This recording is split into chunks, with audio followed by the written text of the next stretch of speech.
What is up, everybody? So I'm out by myself today on the V-Strom, and I've took the bags off. They're all quick detach, so that's great. Took like 30 seconds to rip the bags and the top case off.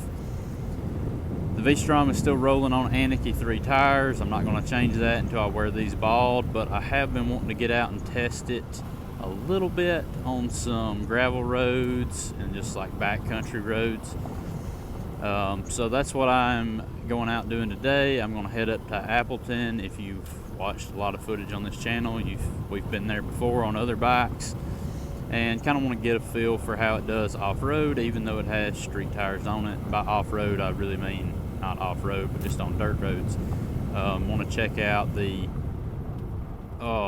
ABS is awful on gravel. I was just laid on the back brake as hard as she'd go right there, so probably gonna rip the ABS fuse. Wow, creek is deeper than I anticipated. I'm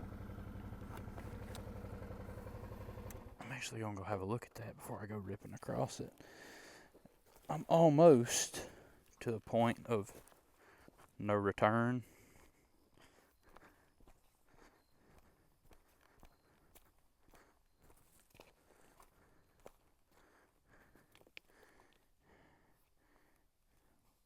Will be good.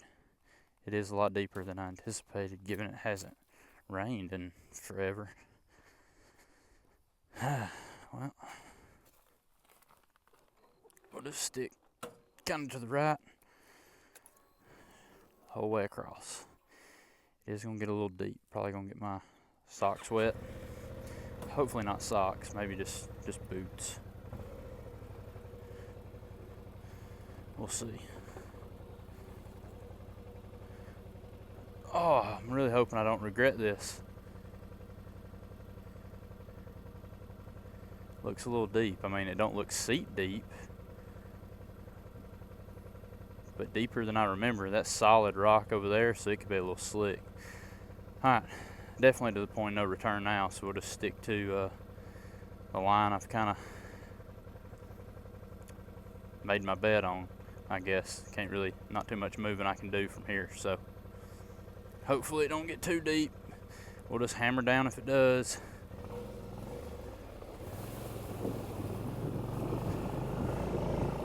Definitely got up over my boots. So that's like up to the highway pegs. I don't know, we'll get an idea for just how far up the highway pegs are maybe here a little later. But the weight on this bike is down really low, so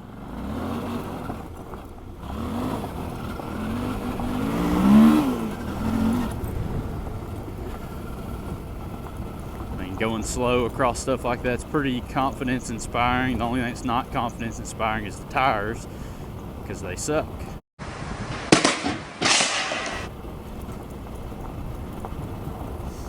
Hopefully the Appleton Creek crossings I have to go across won't be that deep. Maybe turning around if they are. So yeah, standing position on the bike with the addition of the CRF 50 or CRF 250 off-road pegs is pretty good. I've added some Tusk 30mm bar risers plus the Tusk ATV Sport Bend handlebars. The only issue, there is an issue with these, and that issue is the brake cable running from the master cylinder on the handlebar down to the joint where it splits off for dual front calipers. That brake cable is pulled super tight. I mean super tight. It's all mounted together, so it's not like suspension compression pulls at it or anything. There's like a junction mounted to the lower fork, like triple tree brace, and then you've got the the reservoir mounted on the handlebar. So when you turn the handlebars or the suspension compresses, it's not like that cable gets slack in it and then gets tight again or anything like that. So I think it's going to be fine, but I do plan on taking the risers to work. Hopefully over the holidays we'll have some spare machine time or something, and I'll put them in a wire machine and I'll skim 100 thousandths of an inch off the thickness of them. Of course, I'll have to skim the flat and then the 7/8 bar radius as well, but that'll buy just enough slack in the cable that I can roll the bars just a hair more and be comfortable, confident, whatever, in their mounting position, because right now the brake cable's pulled pretty tight. I had to move it out of its little clamp right here just to get it routed in a straight line. So that's the only issue with the setup. If you don't have the means to do such a thing and you have a V-Strom Generation 1 and you're wanting, say, these bars and you're wanting them to be taller, I would, instead of ordering the Tusk 30mm risers, I would just get the 15mm risers and go that route. If you're tall and you need the bars up and forward for some reason, shouldn't be a problem. It's the back swept and trying to move them back towards me and move them up that's causing that to get tight. So, you know, it shouldn't be a huge problem if you're just trying to go up and forward, perhaps. So, I don't know. We'll see how it pans out. I'm chugging along at like 30 mile an hour in 4th gear, and just the pickup off this V-twin from down low, so nice. Bike sounds a little better, and in the last video I posted, I did modify the stock exhaust. It doesn't make a huge difference, doesn't make it crazy loud, but it just gives it a nice little rumble. You can tell at idle that it's actually a V-twin. Oh, chickens. I was worried less about the chickens and the fact that my ABS isn't going to let me lock the rear if I need to.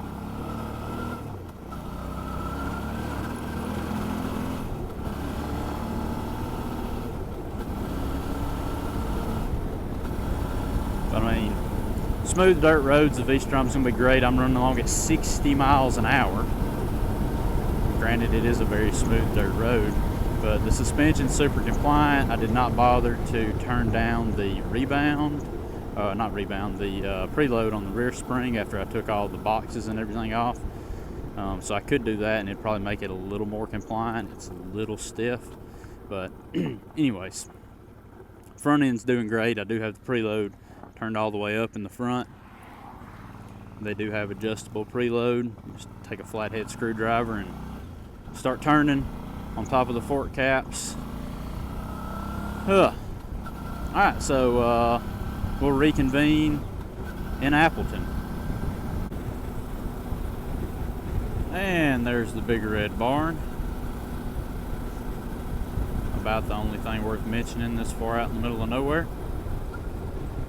Talked about it in previous videos. At the time it was built, like early 1900s, 1903 maybe, may have been late 1800s. Anyway, at one point in time, right when that was built, that was the biggest like one-stop shop. How would you describe it?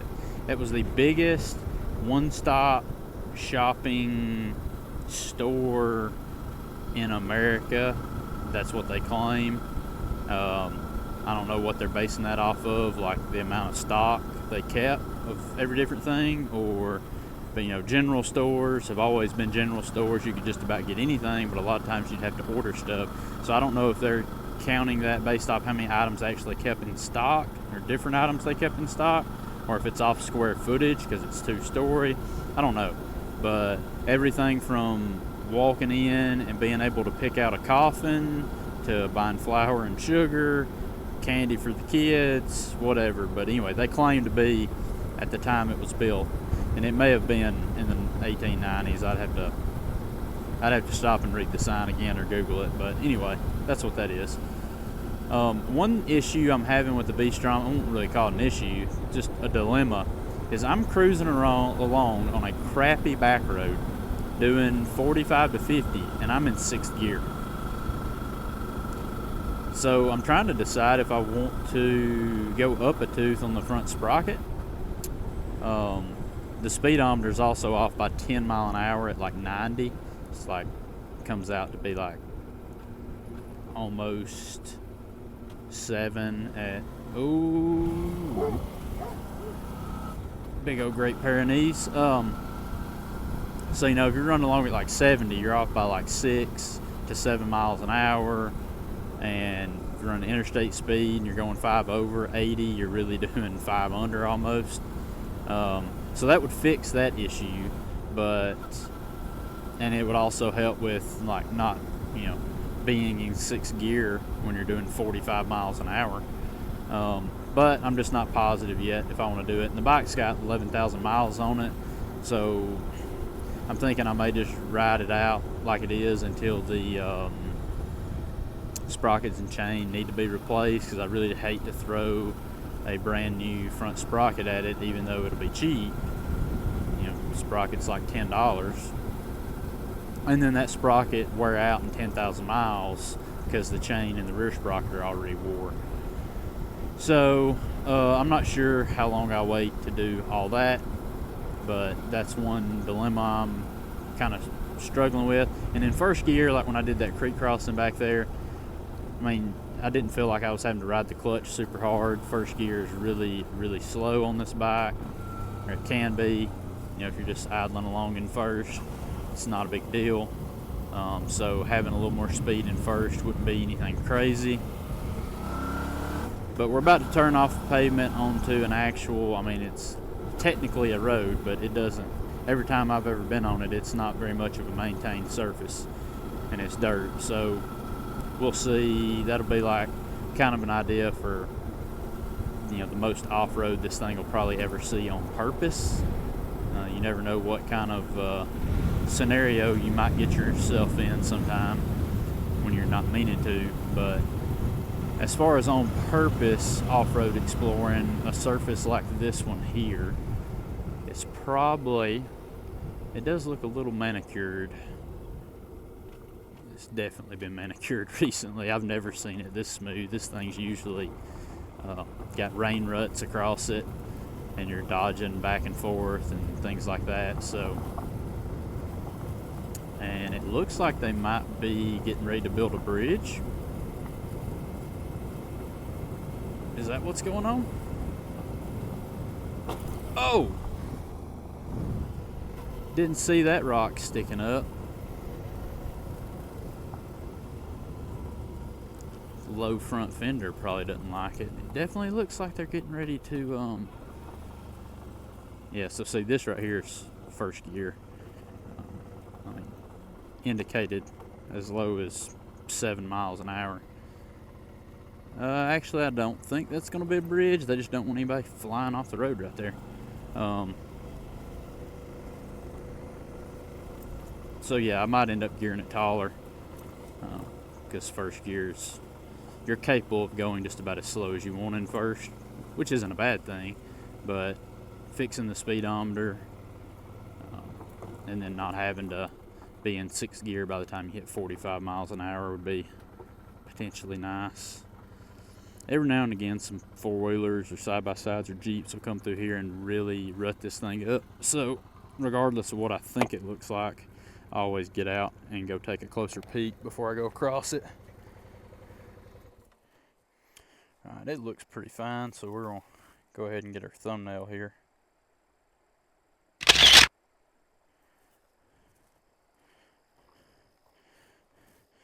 Man, I'd really like to get the creek in the background. Man.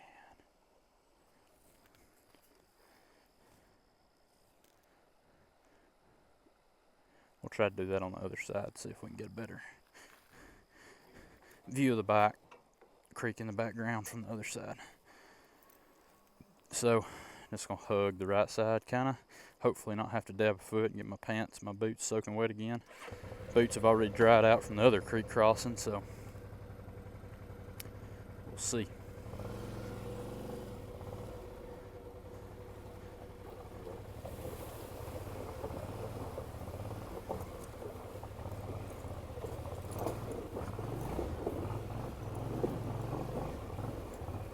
these bigger rocks are definitely slick.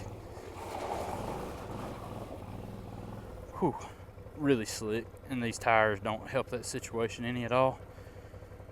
And I definitely hit the bash plate on undoubtedly a rock, but I didn't really notice myself going over anything crazy big, but we definitely scraped it on something, not hard, but we managed to get it.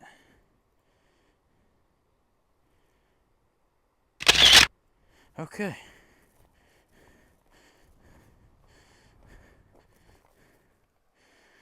All right.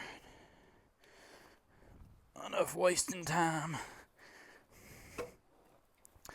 This section of this dirt road, I'd be shocked if it's been recently manicured or not. I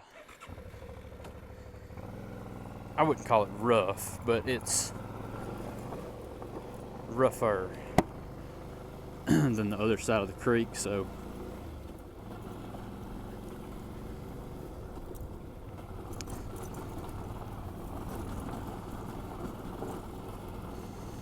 and they've just fertilized these fields, or a field somewhere around here, with some nice chicken manure.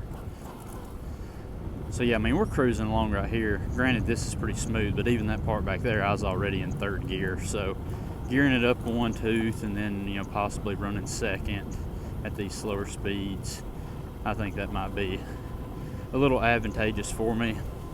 The only thing I can really do about the ABS situation is yank the fuse would be the cheap solution, and the proper solution is ProCycle. I think it's ProCycle. I have to go looking again, but somebody does sell a bar mounted ABS switch specifically for the V-Strom. It would probably work on any bike, but I know on the V-Strom they've got the length of the wire figured out to within plus or minus a few inches, and it's like $50. So I could probably piece together the components. All it is plug it in your fuse and then plug the actual fuse into that little blank, like dummy fuse block, and then it just allows you to push a button on the handlebar and switch back and forth. So, may spend the $50 on that. I'm trying to refrain from sinking any money into this thing until the DR sells or the Rebel sells, because I'm still sitting on both those bikes at the moment. So, but that'll be a easy upgrade to make. Like I said, you can always be cheap and just yank the ABS fuse. It's not going to hurt anything. It's just going to give you a dummy light, and of course your ABS is not going to be working when you're on the pavement. So I'm pretty used to not having ABS. There's only a handful of bikes I've ever owned that's had ABS, this being one of them. So I may just yank the fuse and then, I don't know, just remember in my head that I don't have ABS. So like I said, for me, it's something I'm used to. The DR doesn't have ABS, my KLR didn't have ABS. None of my deal sports have ever had ABS, and I've had every deal sport you could just about think of, at least Japanese, KLX 250s. I've never had a Honda CRF 250L or 300L. But aside from those, I've had all the DRs, 200, the 350, the 400, the DRZ 400, the DR 650. But yeah, I'm used to not having ABS, so I may just end up yanking the ABS fuse. I'm actually honestly surprised at how comfortable standing on this bike is. I still really want to be able to get the handlebars rolled just a little bit back towards my lap. They're in a fine spot right now. It's just that cable's a little tight, and when I'm sitting, I would love to be able to pull them back. I mean, just a hair. Mainly to get the mirrors. Like the mirrors are leaned, the stalks of the mirrors are leaned pretty far forward right now in the position I got them. And it would just look better, but it would also still help me when sitting on the bike by having the bars just a quarter inch closer back to me. That's all it would take to be perfect. I mean, that's being nitpicky, but I'm a machinist, so like I kind of overanalyze everything down to like just the smallest fraction. But if I could rotate them back just a couple degrees and then buy a little length for that cable, brake cable. That'll all be ideal.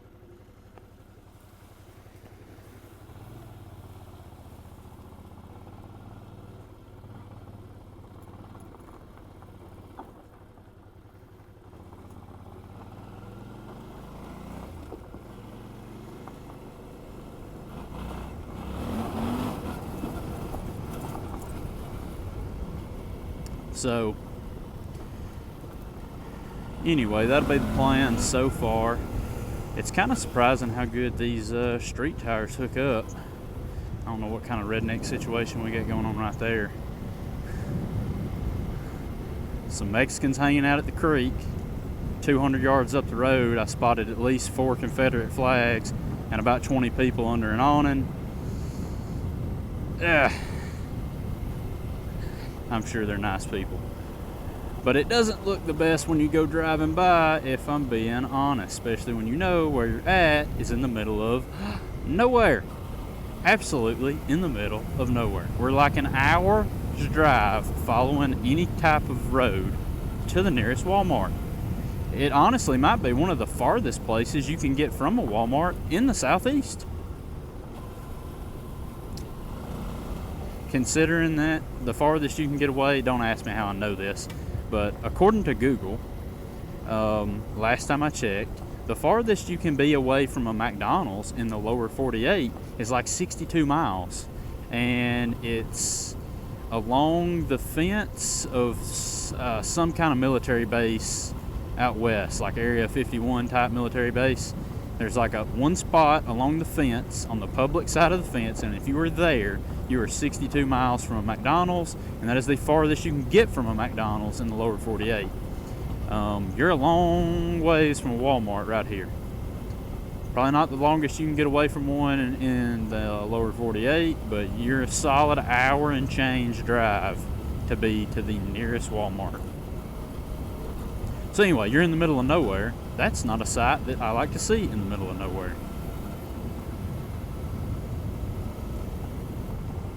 Whoa.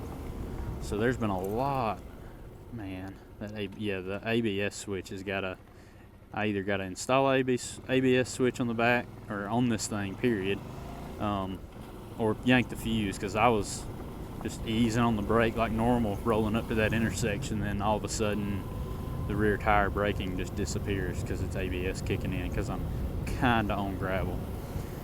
This through here has all changed since the last time I rode it. A lot of logging going on. Another thing that the V-Strom is very good at is curvy roads. The thing's heavy, but once you get it rolling, the weight's so low, I mean, it's super flickable.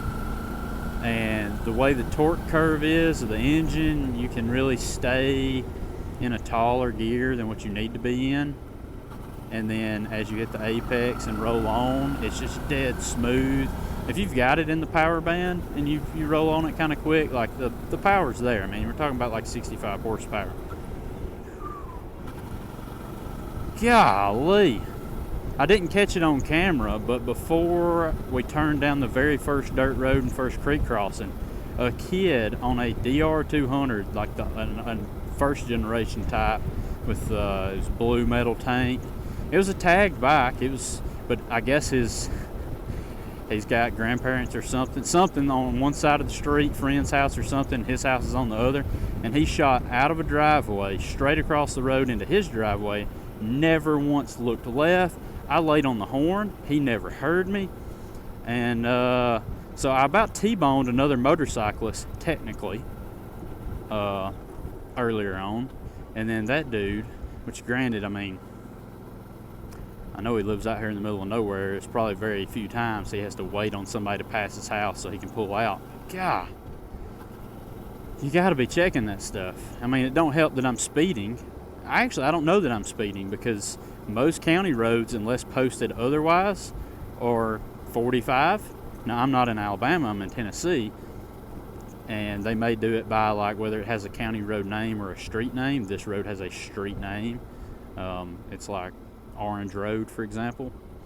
That's not the actual name of it, but I mean, you get the idea. And those streets may have like just by default they're all going to have a lower speed limit. But I mean, I wasn't doing over 35. The footage will tell the tale, but off the cuff, I'll say I wasn't doing over 35 to 40, and it's not posted otherwise, so it's not like I'm actually speeding that fast. I mean, maybe 5 over, maybe. All right, well, from here on out, it's just going to be me calming my nerves by rambling about that not really big situation that could have been a big situation. And pavement the whole way back to my house. So you got to see the bike without the bags on it. Obviously looks a lot better. Those bags are very like utilitarian and like scooter style. The 22 liter side case Jivy bags, I've grown to love them. They could look better, but they don't look bad. The top case is just downright ugly, but it's so utilitarian to have, and it's on the quick detach plate. So considering I commute this thing to work, I mean, I've only owned it a couple weeks. With that in mind, I've commuted it to work more days than I've not commuted it to work. And having the full-size top case, like 39 liters or whatever it is, like full-size helmet fits back there, sitting on top of my summertime jacket, which I have on now, which is just like a Gore-Tex inner liner. It's not Gore-Tex, it's Cortex, because I'm broke. And if I wasn't broke, I'd still be cheap. But it actually sits on top of that. I don't like drape the jacket around it or anything to try to like need to buy the room to fit the helmet in there and be able to close the lid. So it's super nice and utilitarian having that much room. So as much as I'd like to find a better top case, and I may in the future, the fact that that one is quick detach, and I know that there's like kits you can buy to where you can make any top case quick detach by buying like the other half of the Jivy mount, or Shad, whatever brand it is. I'm not even sure what's on the back, the top case, but you can find and buy the the plate to then bolt to any top box or bag so that you can make it like quick detach. So I may do that in the future, but I mean, riding off-road, if it was just me and a lot of friends, I needed to haul some stuff, I'd leave the side cases on. That way the weight's a little lower, and I'd stuff them full of crap. And then if it's just like me, like today, or if it's being some buddies, but it's the summertime, I don't need jackets, and we're not going to be gone but for like an hour, don't need to bring like water and a candy bar or anything, like I just take them all off and run the bike naked as far as the bags are concerned. Yeah, I think that's about all I got. I mean, I could keep rambling about something, I'm sure, but anyway, I'm pleasantly surprised. No, I can't even talk. I'm pleasantly surprised and pleased with how well the V-Strom has done today. I expected it to be a little, what's the word? I expected it to be a little sketchier on the dirt roads, given the tires it had on it. They actually didn't do horrible. I still want a fuzz more aggressive. That's why I'm wanting to go with the Shinko 705s whenever these wear out. But as long as you're lugging the engine along in like third, you can romp on it all you want, and these will kind of hook. So they're not awful. So it was a little confidence inspiring, more than anticipated, given that these actually did have a little bit of traction. They were a little sketchy on the second creek crossing. Those were bigger rocks, and because I wasn't in gravel the whole time, I had to go over some of the bigger rocks. They were kind of slippery on top, and you could kind of feel it slipping and sliding. But a little bit of momentum, just cruising along in first, kind of feathering the clutch, but not having to feather it much, because again, the gearing's kind of short. Yeah, it did fine. I mean, bashed the bash plate against the rock, not hard, but that's what it's there for. It's doing its job. And that's another thing that I have looked into on this bike. I've watched videos of how to install them and kind of got an idea for how big of a difference it makes. The raising links for the rear, like the lift kit we'll call it. The only way to lift the front without spending like big money is to just keep increasing preload. And most people do a 1-inch lift in the rear, and then they do increase the preload some more in the front. I don't know. The raising link is, I mean, it's super cheap. It's like $30, and I found one website where you literally just pick how much you want it to be raised. So considering I don't need any more preload in the front, and I'm not going to be dropping enough money to extend the forks and like actually properly raise the front, that's something I may look at doing, but I may only raise it like a 1/2 inch. Buy an extra 1/2 inch of ground clearance. Doesn't sound like much, but I'd be willing to argue that I probably only nicked the rock that I did by, a 1/2 inch. I'm assuming you'll be able to hear the hit on camera, but you may not even be able to. I mainly felt it and heard it a little bit. So that's also something that could be in the cards, is throwing no lift kit on this thing, raising the rear just a little bit. And on the front, you could slide the forks a little lower in the clamp.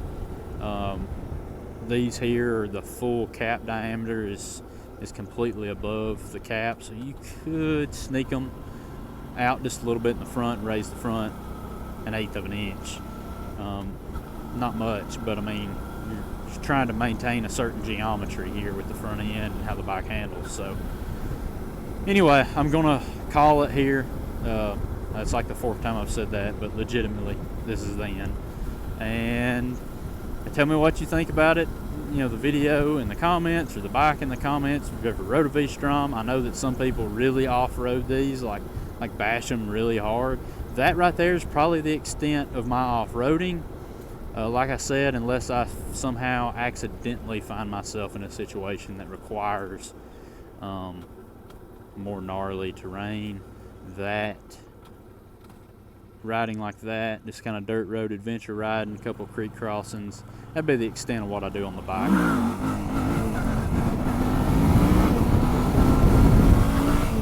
And it's a shame that you can't wheelie this thing for long periods of time, given how good it wheelies. I'll leave you with that.